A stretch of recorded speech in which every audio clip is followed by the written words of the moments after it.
I am almost 100 drafts in at this point, and yes, once you're getting to 100 drafts, 200 drafts, you kind of get a trend. You kind of see what players you're drafting almost in every draft and what players that you are never touching. And I want to talk about my top 5 most drafted running backs as of May 18th. Let's dive into it. But actually, right before we do it, make sure you're dropping a like on this video. Subscribe to the channel if you play fantasy football. And if you play fantasy football, I promise you, you're going to love flockfantasy.com. There, not only do we have all of my fantasy football rankings, but at the same time, we have all the fantasy football rankings and premium content of all your favorite fantasy football content creators. You can find the link in the description in the comment section. When you sign up with promo code FLOCK, you're going to get 30% off any subscription. And on top of that, with promo code FLOCK, yours truly will go through and break down your fantasy football team in a podcast. But let's go through this, and let's start it off with someone y'all know we've been talking about for over a month now, Alexander Madison. And yes, I hate to continue to go back to the guy, but I really want to make sure that we are drafting him in as many leagues as possible. And right now, he is my most drafted running back. Now, in underdog drafts, as of a month ago, the man was going in round 10. Sometimes he was sneaking in around 9. Well, now you're seeing Alexander Madison go as high as round 8. So it's not as easy to draft him as it was just a month ago, but I'm still fine taking him at this price. It's just not as exciting as it was. But anyway, if we're looking at Alexander Madison, obviously it's going to be damn near impossible to look at what you've had over the past 3 seasons from a points per game perspective, or really any per game stat, because Alexander Madison over the past 3 seasons has clearly backed up Dalvin Cook, where you're seeing the Minnesota Vikings try to deploy a 3-down running back almost every single game, regardless of if that's healthy Dalvin Cook or regardless of if that's actually Alexander Madison when Dalvin Cook misses time. If we head over to RotoViz and we look at the games over the past 4 seasons that Alexander Madison has played in with no Dalvin Cook, you are looking at Alexander Madison averaging almost 20 carries a game, 19.5. You are looking at Alexander Madison averaging almost 4 receptions a game, 3.8. You are looking at Alexander Madison averaging 115 total yards a game, over 20 fantasy points per game. That is obnoxious. That would make Alexander Madison a top 5 running back. And we know any week that Dalvin Cook has missed historically, Alexander Madison has been that top 5 RB. Now, if you're looking at Dalvin Cook, there are a couple different reasons why Dalvin Cook may not be in Minnesota this next year. First being, look at what the trend has been over the past 3 seasons. Dalvin Cook has gotten worse, going from the running back 3 to the running back 7 to the running back 15 on a points per game perspective. If you look at Dalvin Cook from his carries per game, you're going from 22 to 19 to 15. His targets per game have gone down every year. His backfield market share has gone down every single season with both carries and targets. His total yards per game has gone down every season from 137 to 106 to 86. Dalvin Cook is on the straight decline. If you look at his contract, the Minnesota Vikings don't want to have to pay it. And I'm not going to lie to you. We have little birdies. We have sources in our DMs telling us, hey, man, I know someone in the Minnesota front office. Yeah, Dalvin Cook may not be there much longer. And then later that day, you're checking the Minnesota Vikings Twitter and you're seeing that they changed the header. No, I mean, Dalvin Cook's no longer in it. And guess who is? Alexander Madison. So the stars are aligning where Dalvin Cook may not be in Minnesota this next season. And if that were to occur, Alexander Madison, who was previously going in the 10th round when we were trying to take him in every single draft, now he's going in the 8th. But regardless, he'll jump up to being a 3rd to 4th round fantasy football selection. And that kind of upside is so hard to find, especially on underdog, where obviously they're extremely top heavy tournaments where you can turn like $5 into $75,000, $25 into $3 million. So we should be drafting for the highest ceiling possible. But even if we're looking at what the floor is, right? Say everybody's wrong. Say Dalvin Cook ends up staying in Minnesota this next year. Where does Alexander Madison get drafted in that case? Because Alexander Madison would be right back in the situation he's been for years now, where he's just a premium handcuff running back, right? Even if Dalvin Cook's another year older, even if Dalvin Cook's definitely on the decline, let's not assume that Alexander Madison increases his value at all from where it's been over the past few seasons, assuming Dalvin Cook stays. Where over the past few seasons, Dalvin Cook has gone in round 10 of fantasy football drafts because people have understood the second Dalvin Cook were to go down, he's a top 5 running back in fantasy football. That is why he was the easiest selection of all time a month ago. That's why he's my most drafted running back 100 drafts in at this point, because you're looking at someone that if the worst case situation plays out, his value does not decrease that much. Where if best case scenario plays out, then hell, he skyrockets in value. Now, if he's going 8th round, it's not as easy as just drafting him in every draft. It's going to be more so dependent on your roster, more so dependent on what you've decided to do up until that point. But still, I am fine drafting him where he's going. Now, going over to our next guy, I did not expect to be the Alvin Kamara guy coming into this year, right? Because Kamara is on the decline like Dalvin Cook in a couple different areas. If you're looking at Alvin Kamara, he's gone from being the running back 2 to the running back 8 to the running back 13 this past season from a points per game perspective. You're looking at Alvin Kamara going down from 111 total yards a game to 102 total yards per game to 92 total yards per game. You're looking at the touchdowns go straight down as well. So, I mean, if we're going top to bottom here, it's like Alvin Kamara looks like maybe he is on the decline as well. But if we're looking at the underlying numbers here, Alvin Kamara actually hasn't been as bad as what you would assume. Because while all those things may be true, what I love to see with Alvin Kamara is every single season over the past 3, he has maintained a target share over 17%. The primary driver of Alvin Kamara's fantasy points to the downside has actually been the touchdown volatility we've seen over the past few seasons, where the touchdowns went from being at the very top of the NFL to the very worst in the NFL. Now, we know touchdowns are extremely volatile. I will never assume Alvin Kamara is going to get back to averaging more than a touchdown per game. It's not going to happen. But if we see Alvin Kamara return to 2021 levels with his touchdown volume, and we see Alvin Kamara still maintain a 15 to 16% target share mark, in my mind, when he's being drafted as a low-end running back 3, when he's going after guys like Rashad Bateman, Cortland Sutton, hell, he's going after Michael Thomas, this is a pick that I am fine rolling the dice.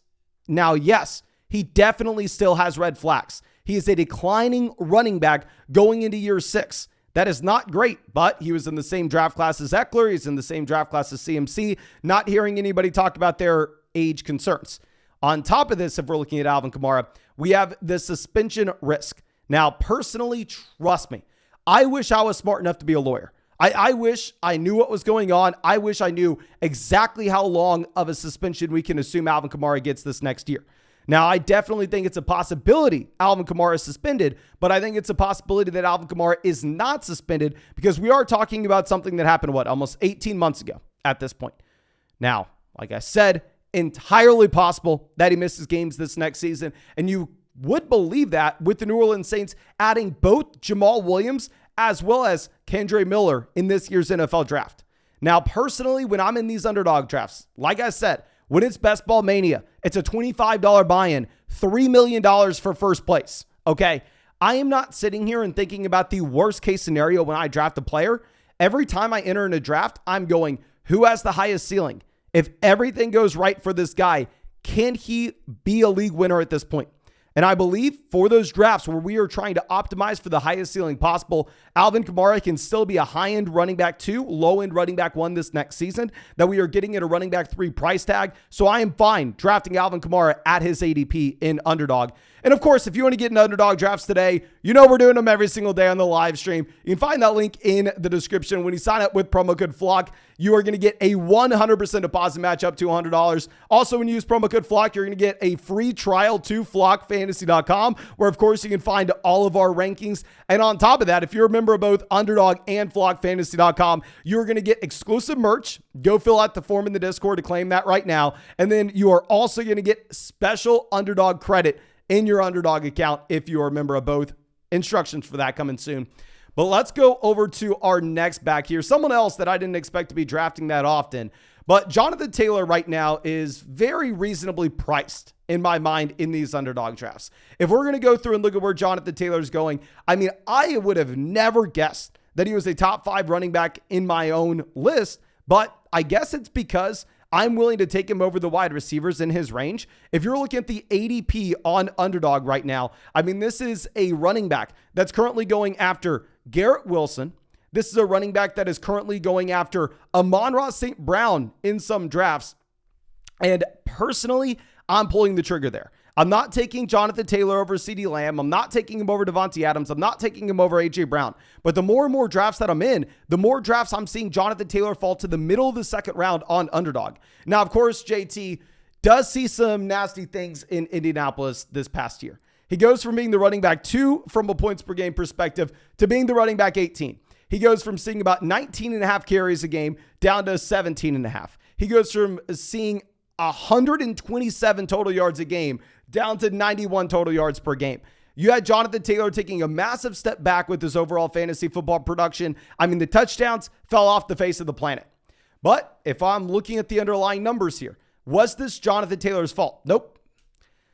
If we are looking at the market share numbers, Jonathan Taylor had 67% of the carries on a per game basis in Indianapolis this past year. If you compare that to 2021, that is improved / stayed flat.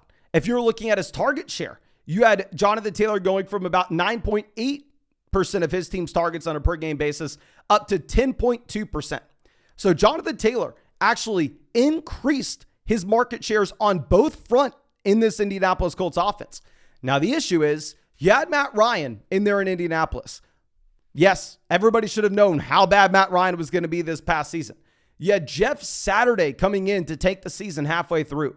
So you had a tanking team with horrendous coaching, with horrendous quarterback play that really held Jonathan Taylor down this past season.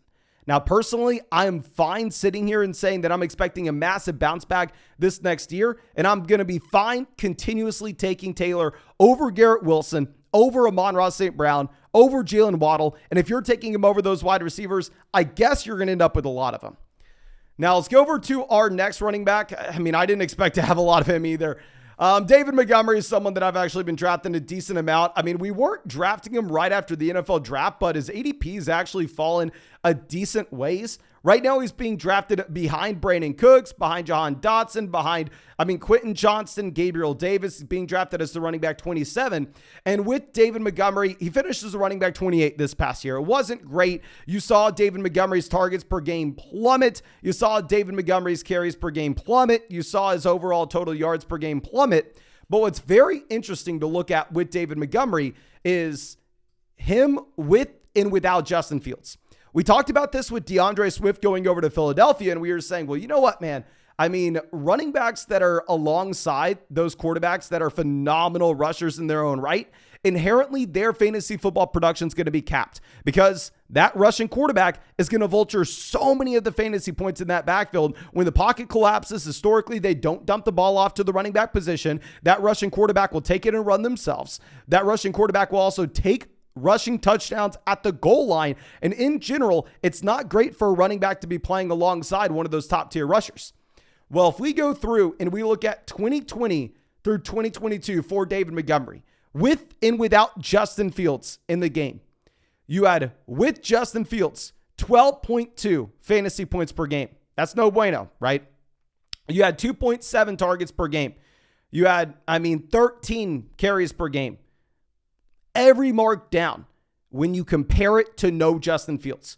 When you compare it to where David Montgomery actually had a pocket passing option in his own backfield, there David Montgomery jumps from 12 fantasy points per game up to 17. David Montgomery jumps from about 2.5 targets a game to 4.5. He jumps from 13 carries a game to 16 carries a game. Now you're going over to Detroit, where you will 100% be in a committee playing alongside Jahmyr Gibbs, and I will not assume that David Montgomery is going to see 4.5 targets per game this next season, right? Like, that's not going to happen. But hell, maybe David Montgomery can go out there and play a pseudo Jamal Williams type role. Of course, it's going to be a running back by committee. It's going to be running behind an elite offensive line. Maybe Jahmyr Gibbs is the souped up version of Alvin Kamara, where back in the day, David Montgomery is the Latavius Murray, but this is just a better rushing offense overall, and there are more points to go around. I don't think David Montgomery is going to lead the NFL in rushing touchdowns, right? He's not going to repeat what Jamal Williams did this past season.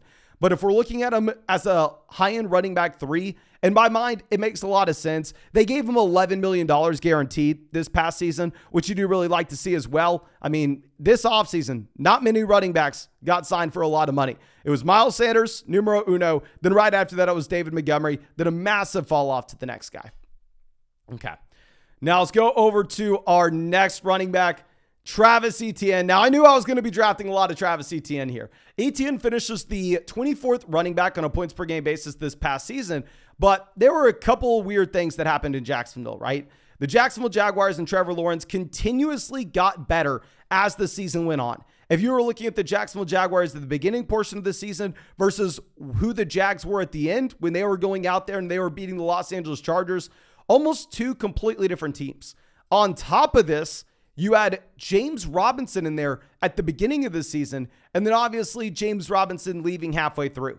So what I wanted to do is we went over to RotoViz and we looked at Travis Etienne with and without James Robinson, specifically rushing the football, because we know James Robinson not going to have a big impact almost regardless on what you would expect in terms of the receiving down usage for Travis Etienne. But as a rusher, it definitely does. I mean, as a rusher, you had Travis Etienne averaging 15 carries per game with no James Robinson, compared to 9.7 carries per game with James Robinson. You had Travis Etienne averaging 71 rushing yards a game with no James Robinson, 59 rushing yards a game with James Robinson. So obviously James Robinson is not going to be in Jacksonville this next year. That's not something that we're having to think about. And with Travis Etienne, he's going to be playing in a much improved offense. The main thing that I'm wanting to see from Travis Etienne is I'm wanting to see more involvement as a pass catcher. Because what was almost a little frustrating at times this past year is if you were looking at what you had with Travis Etienne, it's a running back that only had 7.5% of the targets on a per game basis in Jacksonville. If you go back to what he did at Clemson, this is a running back that was averaging 4 receptions per game.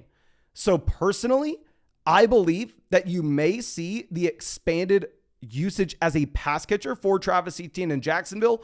And if this offense continues to improve and Travis Etienne's able to be that 3-down back with no James Robinson here, even if Tank Bigsby comes in and sees 20% of the touches in this backfield, I still think Etienne has a lot of upside. And when we're getting him at the 3-4 turn, I really like the price point.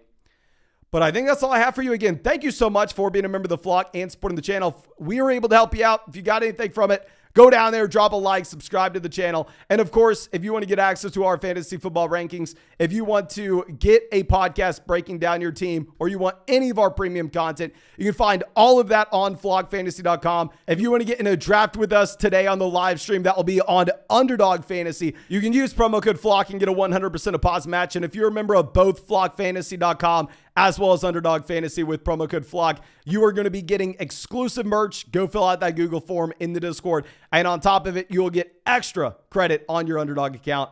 But thank you. Really do appreciate y'all and really do hope you have a great day.